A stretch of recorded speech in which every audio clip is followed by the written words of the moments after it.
अनिल वडपल्लीवार यांनी हायकोर्टमध्ये याचिका केली आहे हे सर्वश्रुत आहे आणि याचिका कोर्टात आहे, त्यामुळे याचिकेची प्रत आपल्याला बघता येईल.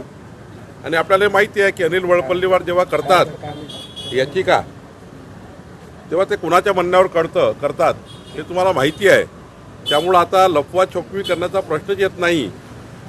हायकोर्टातली याचिका क्लिअर आहे.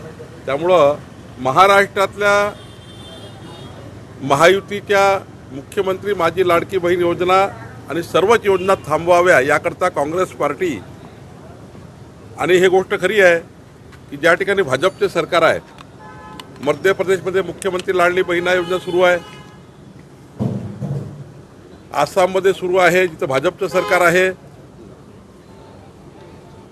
ज्या ठिकाणी छत्तीसगडमध्ये भाजपचं सरकार आहे सुरू आहे. पण काँग्रेस पार्टीनी तेलंगणामध्ये बंद केली मुख्यमंत्री लाडली बहीण योजना, तिकडे कर्नाटकमध्ये केली बंद. काँग्रेस पार्टीने हिमाचल प्रदेशमध्ये बंद केली. काँग्रेस पार्टी सरकार आहे त्या ठिकाणी योजना बंद केल्या आहे. आणि महाराष्ट्रात जर आतापासून त्यांनी हायकोर्टात गेले आहे याचा अर्थ त्यांची मानसिकता महाराष्ट्रात जर चुकीनं महाविकास आघाडीला मत गेलं आणि काँग्रेसला मत गेलं तर महाराष्ट्राच्या सर्व योजना महाविकास आघाडी ही सरकार बंद करणार आहे. त्यामुळं त्याचाच एक भाग आहे की अनिल वडपल्लीवार यांनी हायकोर्टामध्ये याचिका केली आहे. ठळक घडामोडींसाठी देशोन्नती न्यूज चॅनलला सबस्क्राईब करा आणि बेल आयकॉन प्रेस करा.